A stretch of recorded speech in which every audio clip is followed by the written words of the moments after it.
The cave you fear to enter holds the treasure you seek. I'm going to be taking a break, a hiatus, but thank you so much for tuning in. And the break is to do some shamanic healing for myself, and I will definitely return at some point, but I will be posting shorts, so please check those out, and I hope you have a great day. Thanks for tuning into my tarot channel. I sort of recorded this reading and then the sound didn't work, and it was the second time I tried to record it, and the themes were the giving tree, just to say that these may be important themes for you right now. A quote by Joseph Campbell that was sort of like, the treasure you seek lies in the cave you're most afraid of.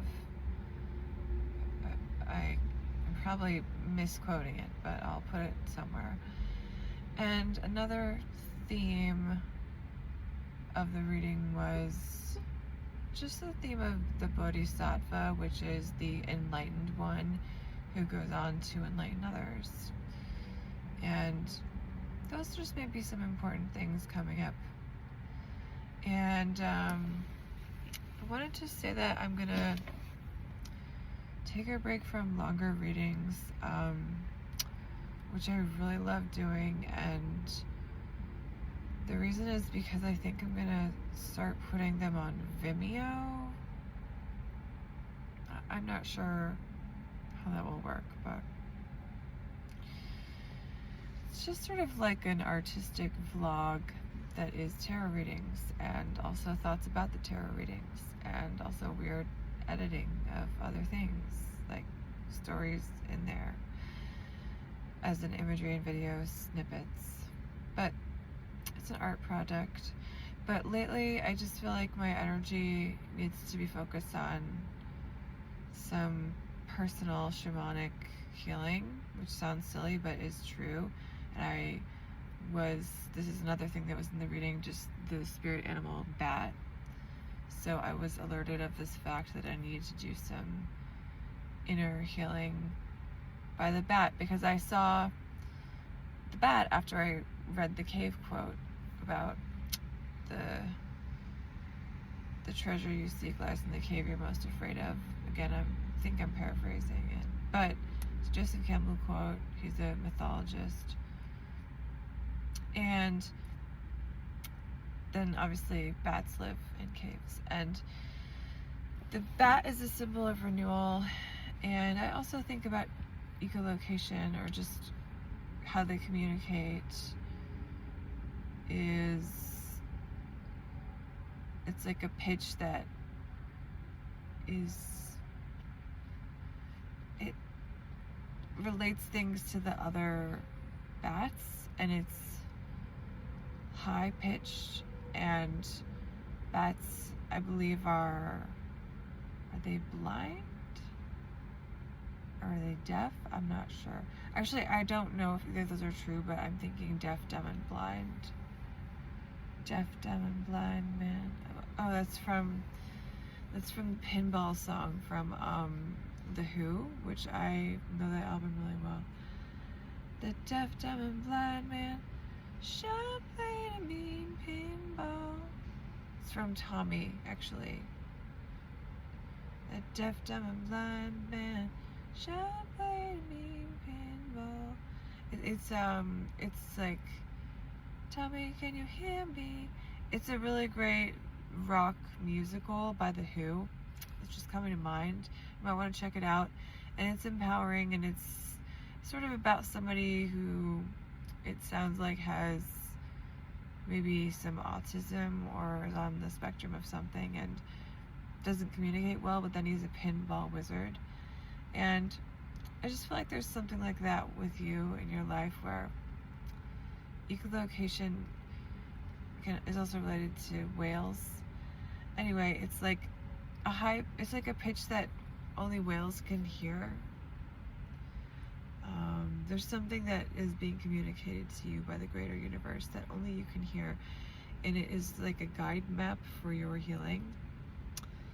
and it's personal, and you might even not talk about it with anyone, but it's a sign, is kind of what I'm trying to say. And just like the bat told me that I need to take some time to recalibrate my thoughts and return in a different way. And I don't even have the goal so much of having this like monetized or making any money, because I mean that would be great. It is, I mean, it's sort of a goal, but I also just believe in the healing power of art and see this as video art and performance art. And I love the tarot. I see myself as a psychic medium, and it's sort of like, just interesting for me, because I see myself as a really non-mainstream person, and being in this sphere of social media with my mediumistic work is like interesting, to say the least. But just like we all need a rest sometimes. I just need a psychic rest, and I probably will post shorts every, like, a couple times a week, because it's just like a new format that I'm working on. But I will not be posting the longer, strange readings that, I mean, it's not like I get many views anyway, but I do post them in other platforms and get views sometimes there that are like quadruple or sometimes a lot more than that of these views. But I don't even know what that means. It's like, does anyone, who can gauge if anyone really watches it? Like maybe someone just watches 3 minutes, or some people do watch to the end and then you're like surprised. But another thing I want to leave you with is that the butterfly effect, it's like a sort of principle that is like, if a butterfly flaps its wings in like Hawaii and it affects the wind current of what creates a hurricane in Florida or a tornado in Oklahoma, it's not the right geographic locations that the example gives, but it's similar. It's like you make an impact, and sometimes you might feel like you're invisible right now, or like the things that you do don't matter, or like you can't make a difference, but you can, and you are. And every time that you're kind to someone else and show kindness, even if that just means abstaining from doing something that could be detrimental for them, every time you show the gift of kindness to others and are able to also bring that to yourself, you're affecting the world. There's a Jewish term, I forget what it's called. Is it, I'm gonna butcher it. I believe it starts with a T. Telem, maybe? Telem something. And I'm not gonna try to say the Hebrew word, but it's like, it means to make the world right again. And it works off the principle of like, that the world is fundamentally broken, and our job is to do acts of kindness and deeds of goodwill in the world that make it better. I also was thinking of the Sacred Heart of Jesus, which is, it's just this idea that there's like an everlasting burning heart of compassion that is related to Jesus Christ. And if we can tune into that energy field, it's very healing, and has to do with the violet flame, which you can imagine with me right now, maybe these flames of violet healing power engulfing, surrounding your body and purifying anything negative and making it something beautiful.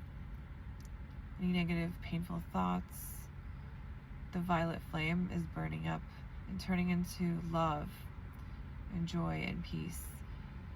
and letting go of anything negative.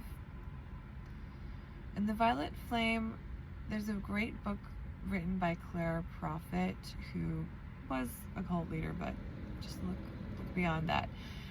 She also was a channeler and was very interesting. Anyway, there's a book about how to use it if you want to do some visualizations and the origin and how it relates to the Sacred Heart. But basically, I feel that there's like a healing process happening here with you if you're watching this, that may be taking several months, maybe 6 months, maybe 6 years, and you've come a long way is one thing I'll say. And now it's time to just sort of let nature do its thing, is what I'm hearing, in some sort of body or mental health healing process.